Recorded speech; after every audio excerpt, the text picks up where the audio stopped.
Hi, everybody. I think we're live. And I'm here to celebrate the fourth birthday of Neighborhood Reads Bookstore in Washington, Missouri. I'm really, really excited. Um, it's one of my favorite bookstores in one of my favorite towns. I feel very connected to Washington. And it's just such a great thing. Like, you're one of the most book loving towns I've ever been in. And it's terrific that Neighborhood Reads is 4 years old.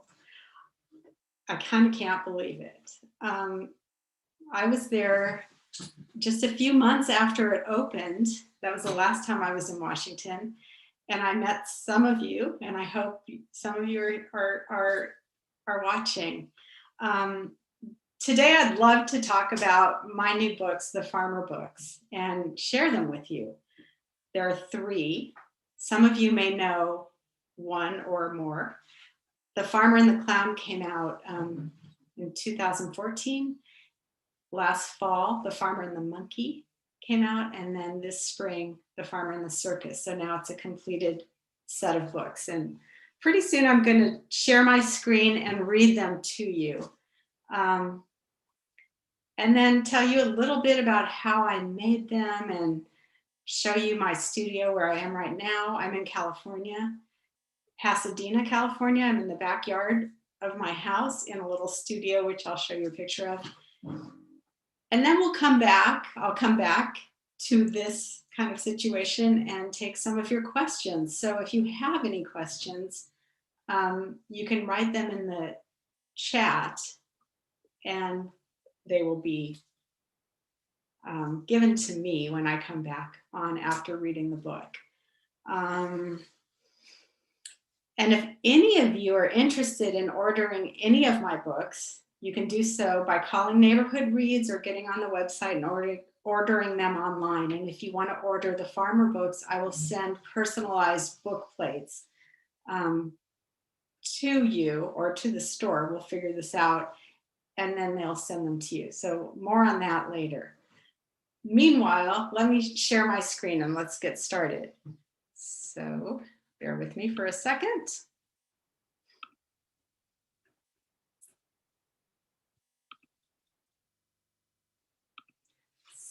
This is the box set of the Farmer books. So they are sold individually and also together in this box. I'm really proud of this box. I think it's so fun to see them as a set. So the three books, as I said, are The Farmer and the Clown, The Farmer and the Monkey, and The Farmer and the Circus. And they go in this order. There's a beginning and a middle and an end.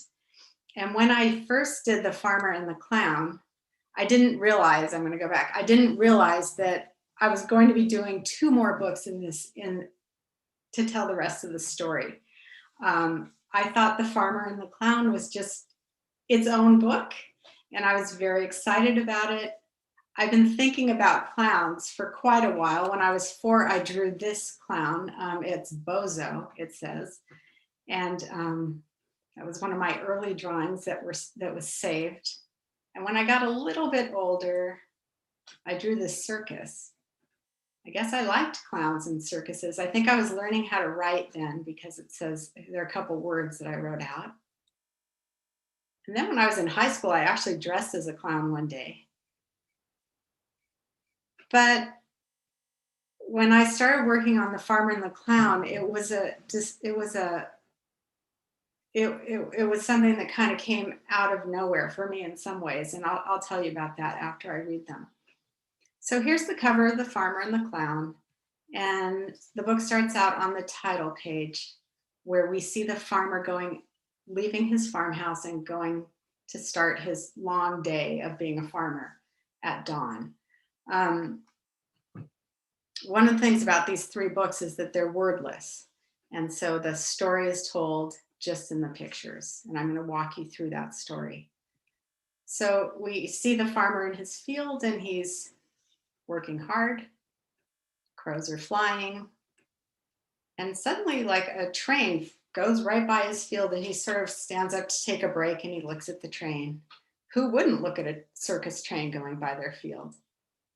And as it goes on by, something falls off the back and he kind of surprised. He doesn't know what it is. So he goes to investigate. And when he gets closer, he sees it's a little baby clown fell off the train. And the clown points to where the train is now long gone and sort of demonstrates that he fell off, and then runs over to the farmer. And a train can't just turn around, do a U-turn. It's off on, and maybe the clowns don't even know that that little clown fell off the train. So the farmer takes him by the hand, and the sun's going down, and walks with the clown back to his farmhouse, where the farmer's animals are kind of like, whoa, what's going on? And they go inside and they sit in these two chairs and they look at each other, try and get acquainted. And then the farmer makes supper and the clown is just staring at it. And when it's nighttime, the farmer washes his face. And when the clown washes his face, all that clown makeup comes off. And underneath that painted on smile is a very sad little lost clown. And the farmer's super worried. So he sits vigil, which is what it's called when you just sit up all night and worry, really. And this little clown is in his bed and awake and sad and all through the night. And in the morning, finally the sun comes up. The farmer wants to cheer up that clown, and he starts clowning around himself. So he's really trying to cheer up that clown, and eventually he gets a smile out of that clown. Can you see it? And he and the clown go to start another long day in the farmer's life. And he makes breakfast for the clown, and the clown is eating. That's good. And then they go milk the cow, and he's showing the clown how to milk a cow. And then they go gather eggs, and the clown can juggle, boy. When the farmer tries to juggle, he's not so good at it. And then they go off in the field, and the clown is exhausted. He's not used to farm work. So the farmer does what he probably doesn't usually do, which is pack a picnic, and he takes it up to the hill where there's a tree. And while they're up there, what is coming in the distance but the train? So they make a run for it. And the clown is so excited. He's just jumping up and down. And we hear toot, toot, toot. Those are the only 3 words in the book. And then finally, there they all are again. They are so happy to see their clown. They pour off the train, just hug that clown. They're so happy to see him and so relieved he's okay. So then the clown rushes back to say bye to the farmer. And they say goodbye to each other. And then the farmer waves goodbye. And I'm sure some of you can see that the clown has on the farmer's hat. And when the farmer goes back home, he's wearing the clown's hat. So he walks back home all by himself. He doesn't know that monkey's behind him. So then I had the idea to do the next 2 books. And this is the second book, and it's called The Farmer and the Monkey. As I said, I didn't really think I was going to be doing more of this story. I thought it was sort of funny and perfect that the farmer was walking home without knowing the monkey was behind him. Because it kind of made for a story that you could think about, like what would happen then as you read the first book, and then you go back and read it again. But then when I thought about it more, it was kind of like I really wanted to tell the rest of the story. So here's the farmer and the monkey. And this book starts right when the other one ends. And so now the farmer is, you can see the train's leaving. The farmer's going back up to collect the picnic basket and the picnic blanket. He's holding the clown's hat. He still doesn't know the monkey's behind him. And so he's walking back home. he still doesn't know. And he gets up to the porch and he's kind of sad. I think he's happy that the clown is back with his clown troupe, but he misses him. And he walks into his house and he sits in the same chairs that they sat in the first time he brought that clown back, and he puts the clown hat on the chair and he's just sad. And then he eventually sees that monkey's outside. He's pretty surprised by it. He goes to the door and the monkey's like, hi. Something is falling out of the monkey's hat here as he sort of takes his bow. We don't really quite yet know what it is. And the farmer is kind of surprised when the monkey comes dashing in and starts running around the house. I don't think he anticipated seeing a monkey in his house. And it's one thing to just sort of run around, but when he picked up that the clown hat, spun around on it and crushed it, that was a little bit too much. And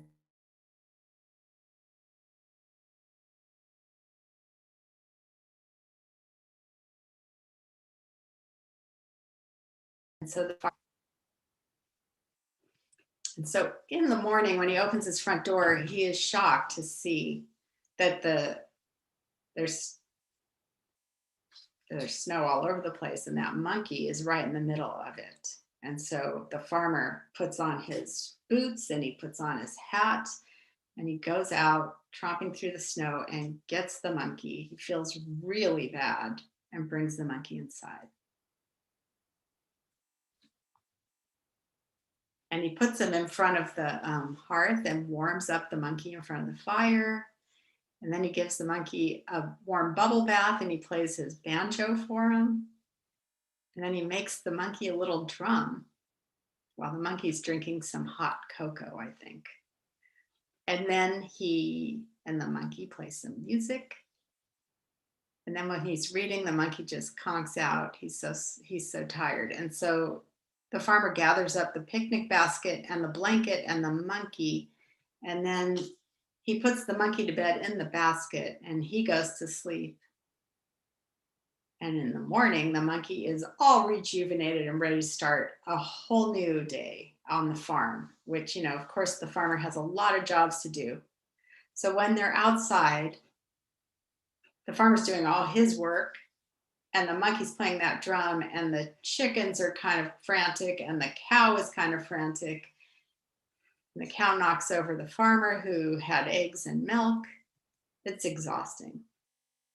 So the farmer calms down the cow, calms down the chickens, puts the chickens back in their coop, and then is walking back in the house. It's exhausting. He's just like, when he goes to bed that night, he is so tired. And the monkey is looking out the window, kind of maybe knows what's coming. And in the morning is pointing to the train that's coming back it's after all the time that the train's been gone, now the train's back. And it's again, toot, toot, toot in the distance. The monkey wants to go back to the circus. So the farmer gets him ready to go. The monkey hands him something, looks like a ticket, puts on his hat. The farmer has packed him some picnic stuff to go in the basket, has his drum, and the monkey takes off back to the circus. Look how happy the cow is. The cow's delighted, like, whew, okay. The chickens seem pretty pleased too. And this book ends with the farmer with his cow and chickens playing his banjo with them and kind of like relaxing. Like that was quite an event to have a monkey on a farm. So that's the second book. And now the third book is called The Farmer and the Circus. And this book opens with the clown and his mom. They're all like getting ready for the circus, and the clown does not want to wear his clown suit. So the mom's like, okay. And so he's going through the wardrobe chest and looking at clothes, and the other clowns are looking on. And this is what the little clown decides to wear. He's now going to be a farmer. So he has on his little farmer outfit. Mom thinks that's pretty cute. and he goes off to kind of play farmer. And while he's doing that, here comes the monkey who's coming back from the farmer's house, and he's got his picnic basket backpack and his new drum. And the little clown is super excited to see him and excited to see all this stuff that he'd already like experienced. So, oh yeah, he recognizes that picnic basket and he recognizes that bandana and there's eggs and oh, he's like juggling them again. And so the two of them kind of go off and get lost in their own world of what they both experienced at the farmer's house while the other clowns are getting ready for the circus. And so they are out in the field practically being farmers. They milk the elephant, which, you know, can you milk an elephant? I don't know. They have a picnic just like they did on the farm. They juggle their eggs, they do some dancing, they play music. And at night, they just sort of look at the stars and hang out and think about things. So there's the mom and the baby clown and the monkey over on their picnic blanket, and the rest of the clowns in their sort of caravan, like having dinner. And that's the life of the clown troupe. In the morning, it's time to put up the circus tent. So everybody, all hands on deck, they're all working hard, including that monkey, and they're getting that tent up. And then it's time for the circus. So these townsfolk are there in line, and there's the monkey handing out the tickets, which has been that monkey's job all along. Like he gave that farmer a ticket, and they're welcoming them, all the people into the circus tent. And then when everybody's sort of in, here comes the farmer in the distance, and they are so excited that he's coming. And they give him a big hug. They're so happy to see each other. And they pull the farmer and the mom back behind the circus tent because the clown and the monkey want to put on their own show for them. And they have it all planned. And they sit them down and they juggle and they play their music. And again, the toot, toot, toot is the only 3 words in the book. And the farmer and this mom clown start to dance. And as they're dancing, they really connect. So much so that over the next bit of time, here comes the farmer on a different day with flowers. And then the mom and the clown and the monkey juggle those flowers. And then here comes the farmer again with his banjo, and they all sit around and play music, and the mom's singing. And then here he comes with an apple pie. And in that scene, the mom is painting a smile on the farmer. He's becoming a little clown himself. And then they're all like sleeping under the stars. And the farmer has now learned how to juggle too. So he's juggling all the hats. And then eventually they've formed a family of their own, and they're wished well, and they take off back to the farmhouse all together. And the cow is kind of like, oh no, what is happening now? Because here comes the monkey again. But there they are, back into the farmhouse, and they are a new family, spending their days under the picnic, having picnics under the apple tree all together. So that is the trilogy. And I'm going to show you a little bit of like how I go about making books. This is my studio, and that's where I am right now. I'm inside of it. I'm going to show you what it looks like right now because I'm in the middle of a book. And so it's kind of messy inside. When I'm finished with a book, like I kind of clean it up a little bit. So here's a cleaner version of what it sometimes looks like. When I started the Farmer books, I was thinking, as I showed you, about clowns for quite a while, but it wasn't until I did this drawing of like the older farmer holding the hand of a little clown that I thought there was maybe a story that I could follow. This was the first inkling to me that there was a story to tell. And it was kind of like, why are these characters together? Why are they holding hands? What is this about? And when I start with an idea, I start with things like thumbnail sketches. I do a lot of thumbnail sketches like this. And they're really squiggly. You can see that. They're just, I mean, they probably wouldn't make sense to anybody but me, but I'm taking notes. I'm just trying to figure out what is the story and what would I show here and what are they doing, and I don't want to get too specific. I just am trying to figure it out. It's almost like a map, and I do a lot of those. And so sometimes they're just stacks and stacks of these, trying to figure out where the pages will turn, what's on each page, what should happen. And then as I get closer to figuring that out, I start making little tiny books. These are pretty small. They're like maybe the size of postcards, each one. And then I start drawing in these books so I can start turning pages and trying to figure out what should be more specifically on each page. And sometimes then I'll do larger sketches that never get into any of the books, like this picture on the right where the farmer and the cow are sort of sitting on the fence, the farmer's sitting on the fence. That is just a sketch I did that never made it into the book. And you can see a couple, the one above it too. I was trying to figure something out that just didn't work. But then when I finally get the drawings figured out, then I do these sketches that are the size that the book will be. So this is a final sketch before I do the actual painting. And these paintings, the actual finishes were done with a pencil. So you can see on the left-hand side, there's just a pencil there and like texture behind it. So I made this texture on the entire page that I would then paint over. So on the right, there's a little tiny paintbrush there, and the texture is underneath the paint. And then I start painting. And so here's a painting that's sort of I'm just starting it. So I do a lot of color studies and I try and figure out what colors the books will be. Each one of these books, The Farmer and the Clown has sort of a fall color palette. The Farmer and the Monkey is more wintry. And then The Farmer and the Circus, I wanted to have a more spring palette. And so I kind of worked that out with tests and stuff. I have all these color pencils. You might see them behind me when I come back on. Sometimes I use colored pencils, sometimes paint, sometimes both. And then here's one of the pieces as it gets closer to being finished. So you can see there's more and more and more color.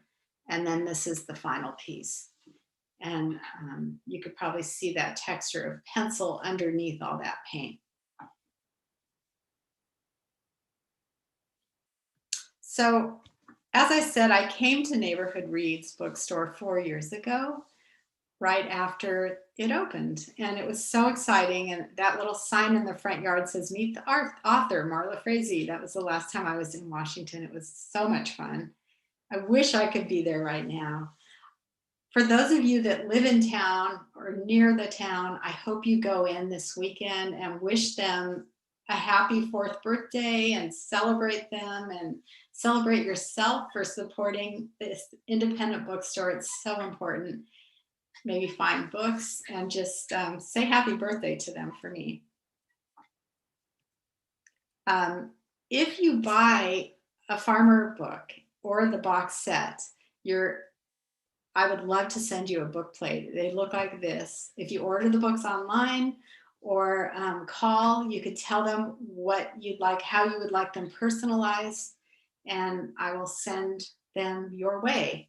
I'm not sure if I'm sending them to you or if I'm sending them to the bookstore. I think probably to the bookstore, and we will get that more specific as before I go. I'll come back and maybe we'll have an answer to that question.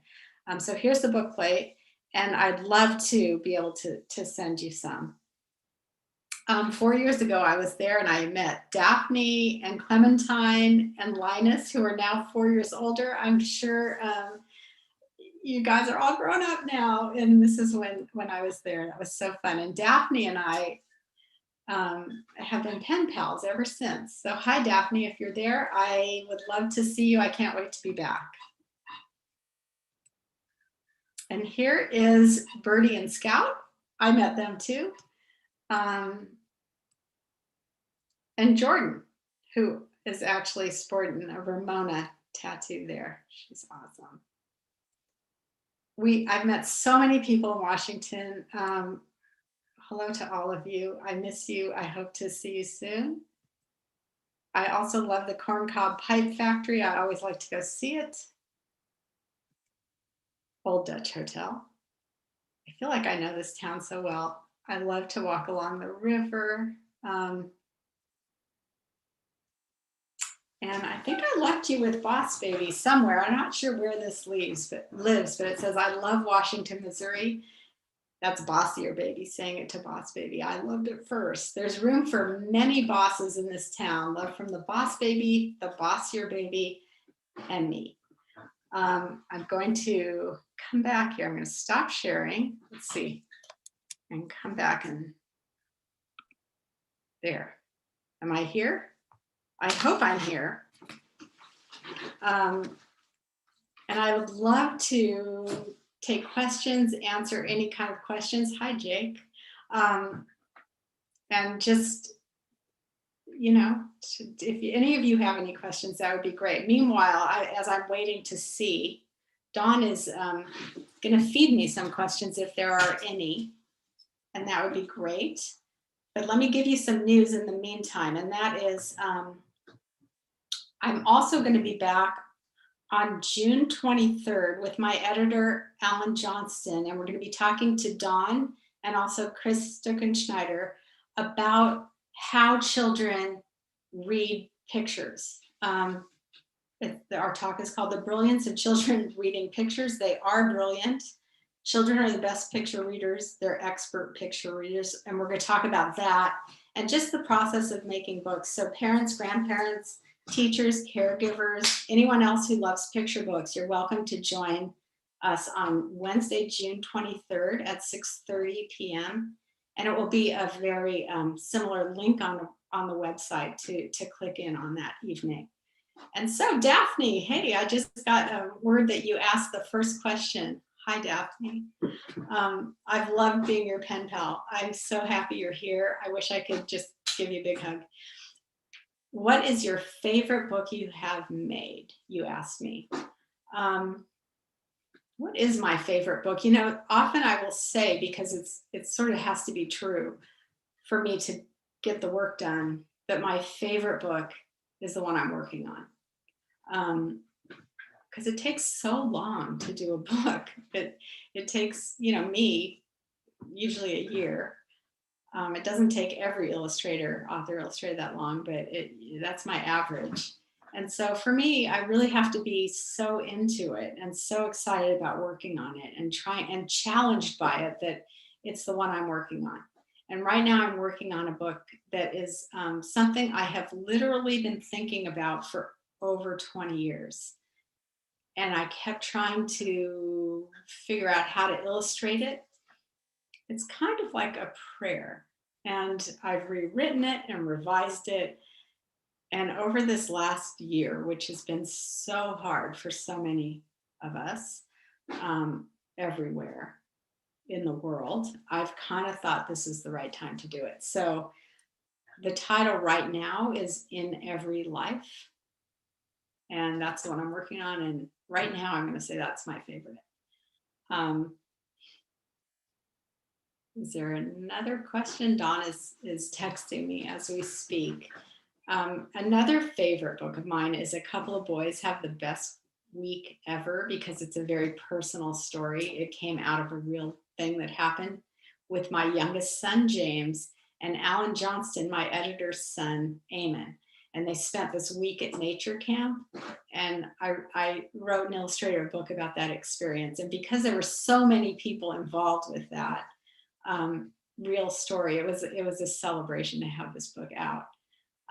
Chris asked, what's the value of wordless books? Oh, Chris. Hi, Chris. We're going to be talking about this.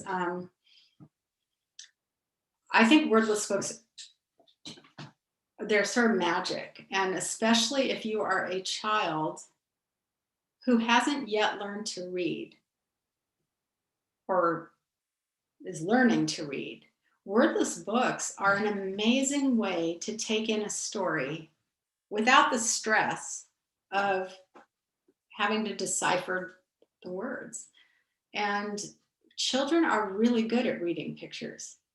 When we learn how to read words, we sort of lose the ability to look at pictures so carefully and expertly. So a lot of times grown-ups get sort of worn out by the idea of wordless books. They think it's a lot of work. Kids don't think they're a lot of work. Um, they're really good at it. So it's kind of one of the things that I think picture book age children are better at than grown-ups. And there aren't a whole lot of things that we're so good at when we're younger and then become less good at. But I always think that children are picture reading experts. And it's one of the reasons why I'm so lucky to be able to work on behalf of that audience. Because I know sometimes when I'm working on, especially a wordless book, I think, yeah, probably adults won't notice this, but children will. That's what I mean when I say I work on behalf of that group. Like, I don't always assume that adults will see everything I put in, but I know children will.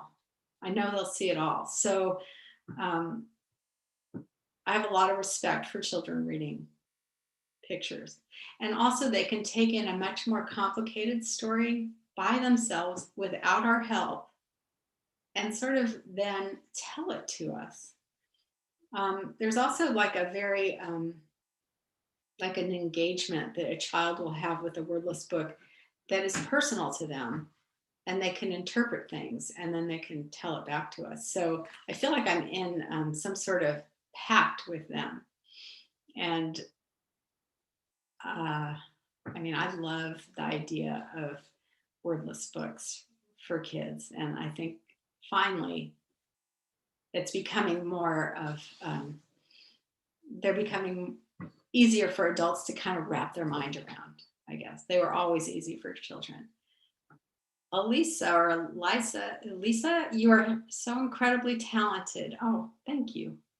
What advice would you give aspiring children's illustrators? Well, I have been an aspiring children's illustrator since I was really little, since before kindergarten. So I always wanted to grow up and do this. And so, what would be my advice? I often say play outside. That is a really, I mean, I get a lot of my ideas still from being outside. As a child, I really got a lot of ideas of what I wanted to draw and the kind of stories I wanted to tell from being outside.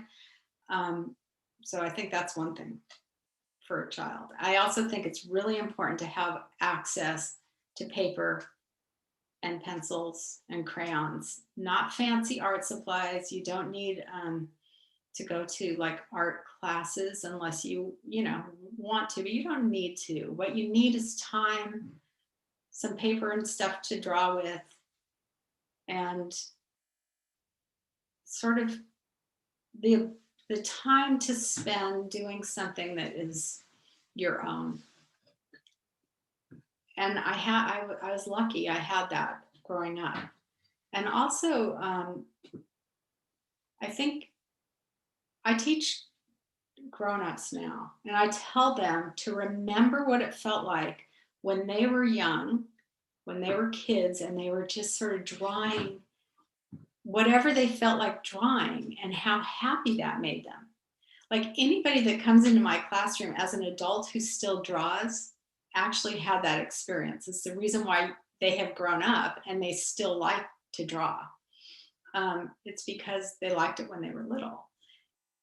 And if they could remember what that felt like when they were little to kind of sit and draw, I try and get them to remember that space and to kind of go back into those kind of places. And the things that they like to draw, the stuff they were interested in, the more we do that, the more we're coming from our own self. And what we draw and what we paint and what stories we tell are our own stories. They're not somebody else telling us what we should do. And so that would be my advice. Keep doing that. Don't stop. Okay, is there another question? Let me see. This is so fun. Thank you for asking these questions. Daphne, have you ever had writer's block? Yeah, I have. I have. And it's not fun. And actually, last year around this time, I was trying to work on a book that was funny. It was an idea I had had.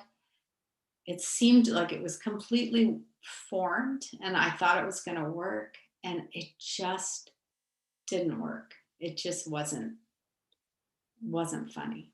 Yeah, I couldn't make it funny. It just and a funny book that is trying too hard is not a funny book. And so I put it away. I was really frustrated. And that's when I got out the book that had sort of been on the back burner for 20 years. And I started to think about that.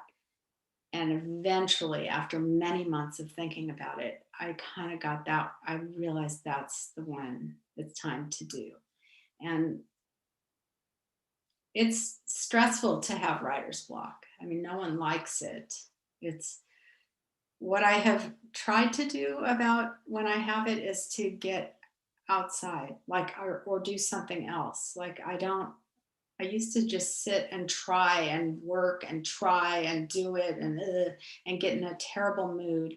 And then um, nothing really would happen. And now, if I kind of walk away from my studio, get outside, do something else, eventually I feel like something kind of unclenches and I'm ready to come back in and start something again. I get excited about something again. But that idea of being like going back to this place when you were a child and thinking about what it felt like to just draw because you wanted to or write because you wanted to, that's the place where most creativity really happens. And so if we can get to that place of just not feeling all the shoulds. I think writer's block is about what we should do as opposed to what we just, you know, would do if we had the time, space, or, you know, interest in doing it. Anne said her son asked how long it takes you to do all the drawings before you start painting. Sometimes it takes me as long as it takes me to do the painting. So when I said it takes me about a year to do a book, I would say my standard average time is I spend about 6 months doing sketches and about 6 months doing the finishes. So most of the chunk of the work is figuring out the sketches. And I don't start painting until I really lock down the story. And then when I start painting the paintings, I go from the first page all the way in order to the end. Sometimes it takes even longer to do the sketches than 6 months. Sometimes I have to start them again, or they don't work, or the pacing is wrong. And those thumbnail sketches I showed you that I said are like the map of the book, the reason I do so many of those is because I don't have to start sketching again and having to do all the details again. It's sort of like I have a sweep of the whole book in my head and I can see if it works. And then when I go to each next stage, I figure out a lot of the issues that I'm really trying to figure it out so I don't have to start again from scratch. Okay, now I'm reading The Boss Baby drawing is on the wall in the Washington Public Library across the street from the bookstore. Oh, that's great to know. Oh, okay, that's fun. I'm glad it's on the wall there. That seems like a good place for it. Are there more questions? Maybe. I see something coming in here. So one of the things I wanted to, like, let me see here.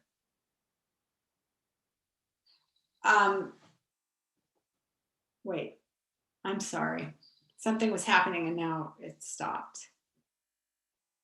Okay, here it is. Oh, okay. Information from Dawn. Here's what we're going to do about the book plates. Thank you, Dawn, for getting this. Order the book from Neighborhood Reads. Tell us how you want them signed. We'll get the book plates from you and put them inside. So what I'm going to do is I'm going to wait and hear from Dawn. She will tell me which book plates to sign and who to sign them to. And I will send them back to the bookstore, and Dawn will send them to you with the book, or you could pick them up there if you live in town. So that's a good plan. And then on the 23rd of June at 6:30 p.m., we're going to be back in a sort of similar situation like this with a link that you would click on the website and get to.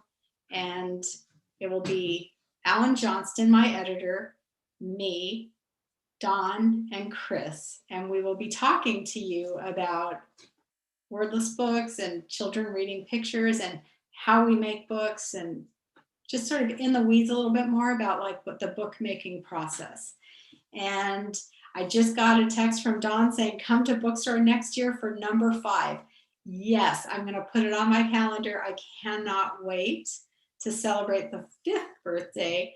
Meanwhile, happy birthday to Neighborhood Reads and to all of you. It was so good to see you. And thank you for being here. And thank you for supporting your independent bookstore.